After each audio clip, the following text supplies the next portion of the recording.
dan itu peranin apa sih di situ? Oke, jadi di sini aku berperan sebagai Laras. Laras ini adalah apa ya, bekerja sebagai PNS, tapi di cerita ini sebenarnya dia ingin berhenti dari pekerjaannya. Kenapa? Karena adiknya tidak setuju jelas, dan ingin memperbaiki hubungannya dengan adiknya dengan berhenti dari pekerjaannya. Dan sebelum berhenti dari pekerjaannya, akhirnya terjadi sebuah kecelakaan. Dan ceritanya start dari situ sebenarnya. Wow, kayaknya seru banget. Jadi Iya. sesuatu cerita bermula dari malapetaka, Yes. dan itu makin intens. Makin naik intens ya. sampai terakhir. Jadi Nah, ceritanya dari situ mulai. genrenya boleh nggak? Ada sisi percintaannya gitu. Percintaannya enggak, tapi ini lebih ke gimana ya, hubungan antara adik dan kakak. Oh, ke arah keluarga jadi Yes. penekanannya. Gitu. Jadi disitulah akhirnya mulai terkuak bahwa Laras menggunakan susuk, dan ternyata susuk itu yang membuat dia terjebak di antara hidup dan mati. Oh Dan my god. perjalanan ceritanya sampai terakhir seperti itu, menceritakan itu. Jadi kayaknya di situ akan ada banyak adegan intens Ya. mengenai susuk, dan kalau dibaca-baca emang yang pakai susuk itu susah meninggal, ya betul ya. Ini digambarkan sekali di situ ya. Yes. Terus kalau lihat dari posternya juga kayaknya kan mengerikan ya, separuh itu juga menggambarkan Iya. perjuangan hidup dan mati itu. Sebenarnya karena itu kan, sebenarnya susuk itu bahkan kalau di ronsen sebenarnya kan kelihatan. Oh gitu ya. Jadi itu sebenarnya posternya kan sebelahnya adalah manusia, tapi sebelahnya adalah foto ronsen yang ada susuk. Oh itu foto ronsen. Kita mikirnya itu membusuk perlahan-lahan sampai itu separuh gini. Walaupun mungkin bisa diartikan ke situ juga sebenarnya. Ya kalau itu posternya bagus juga ya. Iya, Menarik banget terima untuk kita kasih. nonton. Kemudian kita juga udah lihat tuh official trailernya, karena agak takjub gitu ngeliat adegan kamu yang kagetnya luar biasa, terus menjerit-jerit seperti itu. Itu pas waktu take adegan itu tuh gimana nih? Mungkin bisa diceritain prosesnya, apakah sulit sekali atau cuma one take aja udah jadi? Oke, jadi memang kan kita dalam syuting susuk ini kita persiapannya lumayan panjang tuh, kayak sekitar sebulan dan intens banget. Terus kita lebih ke mencari esensi dari setiap karakternya juga. Jadi ketika bermain sebenarnya aku ngerasa justru ini salah satu karakter yang aku bisa sangat explore dan bermain dengan bebas.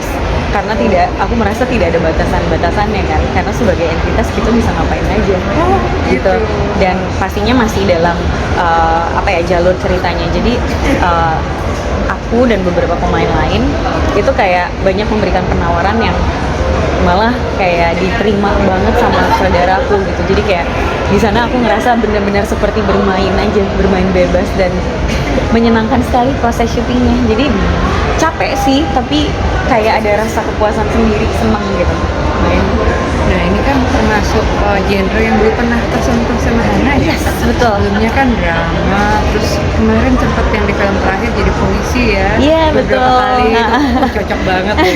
Nah sekarang di sini gimana nih, jadi peran yang lemah lembut kah atau agak galak tegas sih kan? Nah di sini nih yang menurutku lumayan sangat berbeda karena bermain sebagai PSK kan. Dan kebetulan itu dunia yang jauh sekali dari duniaku. Jadi untuk risetnya makanya membutuhkan riset khusus tersendiri untuk bisa mengenal dan punya empati terhadap karakternya kan. Jadi akhirnya aku datang untuk riset ke satu tempat, ke tempat lokalisasi, terus melihat seperti apa kehidupan di sana, dan supaya karakternya juga menjadi believable kan. Dan aku tahu seperti apa kehidupannya. Lalu selain itu juga untuk susuknya sendiri aku juga ada riset, datang ke tempat susuk, terus seperti apa prosesnya ketika melepaskan, terus orang-orangnya biasanya seperti apa, itu benar-benar berdasarkan riset banget gitu. Jadi kalau nanti ditonton sebenarnya ini ada cerita nyatanya nih gitu, yang aku dengar lalu kita coba godok dan dijadikan inspirasi untuk menjadi sebuah adegan.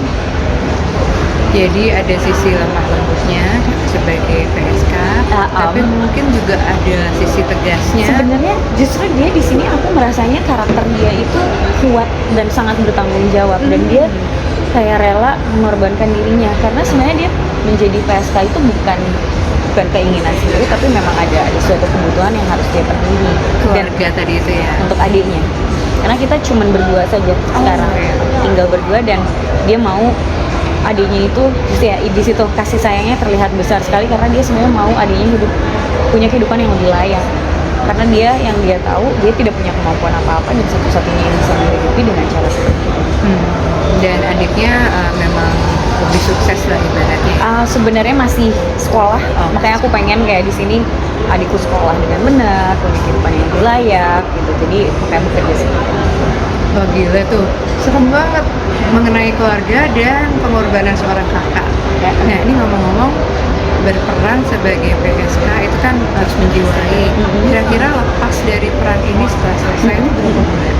Itu, nah jadi memang aku sudah punya teknik tersendiri dalam masuk dan keluar karakter, jadi tidak ada kesulitan.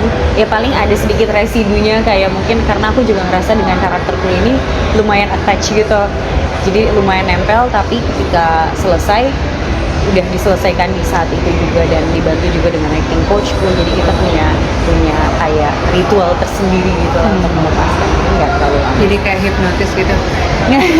Selesai Iya mungkin gitu. semacam itu dengan Semacam meditasi biasanya kalau aku. Iya. Oke. Acting coachnya bisa disebutkan semua. Ada namanya Banyu Bening tuh. Mas Banyu Ben. Bening. Iya. Oke.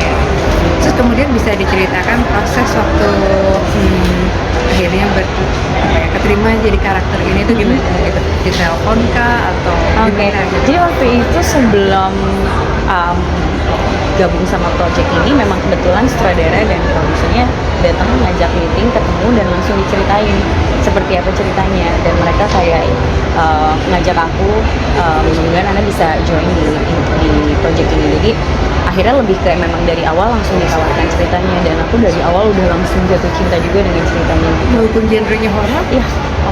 Jadi aku memang tidak, gimana ya, emang aku belum pernah ambil horor kan. Sebelumnya udah ada sebenarnya tapi belum tayang. Nah, tapi ini adalah kayak ketika aku memutuskan untuk ngambil film horor, sebenarnya aku punya, gimana ya, kayak berjanji sama diriku sendiri, asal sebenarnya jangan alergi, tapi kalau ceritanya bagus aku pasti mau ambil. Aku masih open gitu untuk mengambil selama ceritanya bagus. Jadi yang benar-benar menarik aku ke sini adalah ceritanya yang menurutku sangat-sangat kuat. Jadi bukan hanya horor aja, tapi benar-benar kayak yang tadi aku bilang, ini kan sebenarnya susuk ini tuh hal yang sebenarnya dekat dengan kita kan gitu. Jadi sering bahkan bercanda kita juga, cantik banget lo punya susuk ya gitu kan. Sebenarnya hal yang sangat-sangat dekat dengan kehidupan kita sehari-hari, cuman mungkin masih tabu aja untuk dibahas lebih dalam. Iya, betul. Kalau faktor sutradaranya atau cast lain ada nggak? Iya, itu juga sebenarnya. Jadi waktu ditawarin sutradaranya Kak Gita, aku memang sudah kenal dan sudah tahu juga karya-karya sebelumnya. Terus produserku juga Mbak Rila, aku sudah pernah bekerja bareng sebelumnya. Mereka sangat-sangat passionate. Jadi aku ngerasa, wah ini pasti mereka mengerjakan dengan serius. Penulisnya juga Mas Moji juga. Ini cerita yang digodok sekian lama. Katanya mereka menggodok ini mungkin cukup lama, bertahun-tahun. Jadi aku tahu banget ini bukan cerita yang main-main. Selain itu juga pemainnya. Ini pas di awal aku sudah dikasih tahu Jordi itu menjadi salah satu pemain di sini yang udah join. Jadi aku pengen banget main sama Jordi lagi karena sebelumnya udah pernah. Gitu ya. Jadi kayak ketemu lagi kenapa enggak gitu Iya. ya. Semuanya lagi kumpul Iya. jadi satu. Kemudian ini penasaran juga nih, susuk ini kan berdasarkan cerita nyata. Ada nggak teman-teman dekat yang mungkin kira-kira diketahui memakai gitu? Oh, oke. Sebenarnya bukan, ceritanya sih fiksi kan ini sebenarnya, tapi fenomenanya tuh ada gitu sebenarnya. Kalau aku pernah emang dengar beberapa, mungkin bukan teman langsung, tapi kayak temennya temen itu memang aku pernah dengar cerita kalau dia nih sempat susah meninggalnya karena katanya diduga pakai susuk gitu. Jadi itu aku lumayan sering dengar, bahkan dari kecil malah aku ngerasanya. Kayak mungkin dulu waktu masih SMP gitu aku sempat dengar, iya ini katanya Gosip-gosip pas arisan iya, gitu ya? kayak ini kan katanya ini terus pakai susuk gitu. Jadi kayak meninggalnya susah, itu aku lumayan sering dengar. Jadi udah dapat skripnya bagus, terus pernah dengar juga, jadi makin penasaran aja. Kemudian ini kan lagi zamannya syuting sehat nih. Proses syutingnya apakah syuting sehat atau ada yang sampai lama sekali? Tak gini, kalau syuting horor memang karena jamnya banyaknya terbalik, jadi kalau capek pasti capek. Kayak aku merasa horor ini berbeda dari film-film genre film yang lain, karena pasti kalau ditanya capek atau enggak pasti karena satu emosinya juga besar-besar semua kan, terus jamnya juga terbalik. Tapi di proses syuting kemarin kita benar-benar dijaga dari jam istirahatnya. Kita benar-benar pastikan kita istirahat yang cukup, dapat 8 jam minimal, terus dari situ baru kita syuting. Kita Di karantina gitu. enggak, karena kita syutingnya di Jogja. Oh, di Jogja. Jadi cuma ngumpul aja, terus jam kerjanya dibalik aja ya gitu. Karena horor kan malam ya rata-rata. Filmnya malam. Nah, sekarang kan film horor lagi kayak naik-naik kayak gitu. Iya.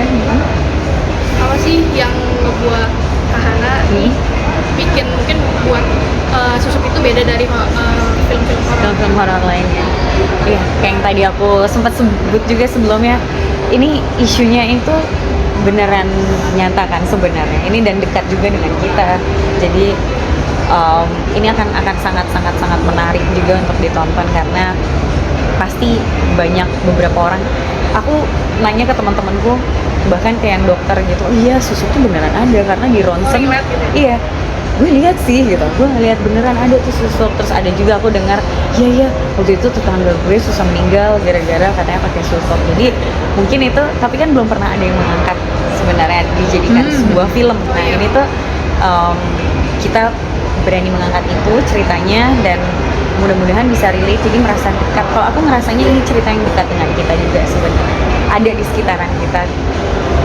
Jadi itu yang berbeda menurut gue. Terus kalau mungkin sebelumnya ini baru pertama kali genre Sebelumnya pernah tapi belum tayang. Kebetulan ini yang pertama kali tayang. itu ada kesulitan gitu nggak? Maksudnya Buat syutingnya ya. untuk syutingnya. Jadi memang itu tadi aku bilang juga, horor itu kan pasti jamnya banyaknya terbalik. Jam- Jadi itu menjadi kesulitan sendiri. Terus belum lagi ini kan ceritanya tentang dimensi lain kan gitu. Jadi mungkin untuk ngeprotek diri dari hal-hal yang itu juga itu menjadi challenge tersendiri, dan untungnya memang selama syuting ada yang ngejagain kita. Jadi selama syuting itu aman-aman aja. Aman-aman aja, walaupun ya ada sedikit kejadian aneh, kayak misal tiba-tiba satu hari kita kayak padahal nggak ada angin, nggak ada apa, tiba-tiba hujan gede kayak badai semalaman penuh, jadi kita nggak bisa syuting gitu, hal-hal yang kayak gitu. Terus sempat juga yang jagain datang nyamperin aku lagi scene yang lumayan berat, itu tiba-tiba datang, Hana banyak-banyak baca, jangan ngelamun ya. Oke, nggak apa-apa. Oke, iya makasih. Terus nanti tiba-tiba ada lagi datang yang ngejagain juga, orang yang berbeda, tapi Hana baca, jangan ngelamun ya. Terus dia tiba-tiba kayak ada apa nih ya? Ada sesuatu kayaknya. Tapi aku sendirinya sih nggak terlalu, karena waktu itu lagi terlalu fokus juga untuk karakter dan adegan, jadi aku nggak ngerasa-rasanya itu. Justru aku jadi berdayakan aja gitu. Kalau waktu proses syutingnya itu mungkin ada ritual gitu nggak? Kita biar semuanya aman gitu, ada baca doa. Iya, jadi ada terutama di tempat-tempat yang memang sakral gitu, kita pastiin untuk kayak sebelum syuting biasanya diingetin sama asisten sutradara kita untuk kayak ayo kita semua berdoa dulu, mohon jangan ada yang berbicara kasar atau kotor, terus kita jangan buang sampah sembarangan, kita hormati lingkungannya, itu selalu kita diingatkan supaya, maksudnya kita kan sebenarnya ya kita bersinggungan dengan semuanya, kita saling menghormati aja, jadi selalu diingetin supaya aman gitu. Oke, jangan lupa saksikan film Susuk Kutukan Kecantikan tanggal 31 Agustus di bioskop kesayangan kalian.